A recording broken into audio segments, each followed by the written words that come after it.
আসসালামু আলাইকুম রহমতুল্লাহ। সম্মানিত কোয়েল পাখি খামারি ভাই বোন, এখন রাত প্রায় 9:30টার মতো।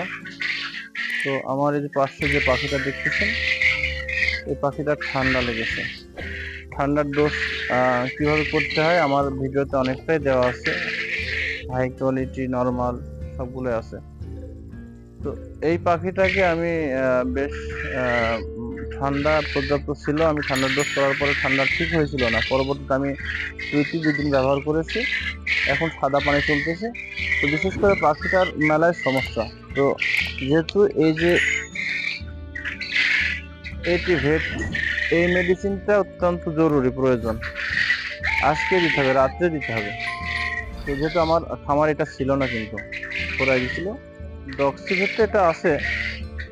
তো আমি কিন্তু এই শুধু এই এটিভেট ওষুধটা আনার জন্য এখান থেকে অনেক দূরে আনতে গেছিলাম, শুধুমাত্র এই এই এই মেডিসিনটা। তো আমি বললাম এজন্যই, আপনারাও সবসময় যখন খামার করতে যাবেন, পাখির সমস্যা, এজন্য আমি কোনো মেডিসিন আনার সঙ্গে সঙ্গে কিন্তু আমি একটা ভিডিও করে দিই যে আমি আজকে খামারে এই ওষুধ নিয়ে আসলাম, এটা আনলাম, ওটা আনলাম। থাকার পরেও নিয়ে আসি আমি, কিন্তু কি জন্য জানেন? যে আসলে যদি যেমন এখন রাত আমার অত্যন্ত প্রয়োজন, এটা দিতে হবে। কিন্তু পাখি কিন্তু প্রায় 7টা, 8টা, 9টা করে মারা যাচ্ছে। দিন রাত্রে মেরে ওরকম 15-16টা পাখি মারা যাচ্ছে। তো এই সমস্যাটা ছিল না। আজকে আমি সন্ধ্যার সময় দেখেছি আমি এই সমস্যাটা, যার জন্য আমি তৎক্ষণাৎ এই রাত্রে এখনই যে এটা নিয়ে আসলাম, শুধুমাত্র এই ওষুধটা আনার জন্য আমি গেছিলাম।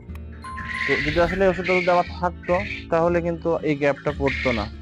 তারপরেও যেহেতু আমি বুঝতে পারছি, এখন তো 9:30 বাজে রাত্র, তো এখনো তো অত গভীর রাত হয়নি। যদি গভীর রাতে সমস্যাটা হতো, তাহলে কোন জায়গায় আমি পেতাম?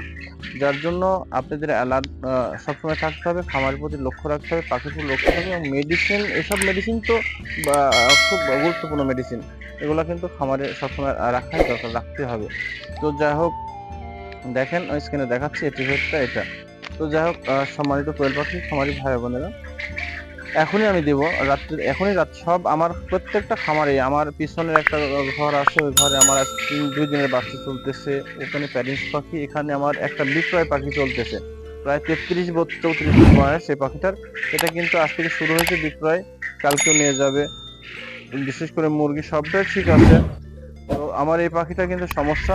তো এখানে সবটাতে পানি দেওয়া হয়েছে, রাত্রের মেডিসিনের যে মেডিসিনের দরকার সবটাই দিয়েছি আমি। তো এখন আমি এই যে এখনই আমি এটা তারপরে পানি দিব। তো এটা কিভাবে দেব? এটিভেট দেব, এর সঙ্গে যোগ করব ডক্সিসাইক্লিন অর্থাৎ ডক্সিভেট, এর সাথে যোগ করব প্যারাসিটামল। এই 3টা মিলে আমার এই পাখিটাকে এখনই দেব।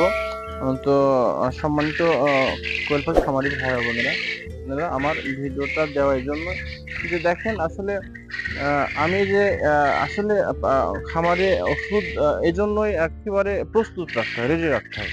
হ্যাঁ, যদি আমি আসলে এই টিকিটটা এখন দোকানে যায় না পাতাম, তাহলে কি সমস্যা হতো? একদিন পার হয়ে যেত। যদি আজকে পার হয়ে যেত, কালকে যদি আনতাম, আনতে আনতে আবার কালকে সন্ধ্যার দিকে দেওয়া হতো, তাহলে এর মধ্যে অনেক পাখির অনেক কষ্ট হতো, সমস্যা হতো, রোগে আরো বেশি আক্রান্ত হতো।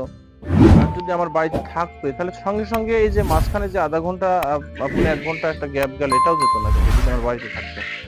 যেহেতু আমার এটা থাকে, কিন্তু এটা ফুরাই গেছে, এটা আমি ব্যবহার মাঝখানে অনেক কয় মাস করি নাই। আমি টিলমিকোসিন, ঠান্ডার ডোজগুলো টিলমিকোসিন অন্যান্যটা করি। এটিভেটটা আমি কয়েক মাস আগে ব্যবহার করেছি, যার জন্য এটার কথা আমার স্মরণও ছিল না, কিন্তু এটাই এখন গুরুত্বপূর্ণ।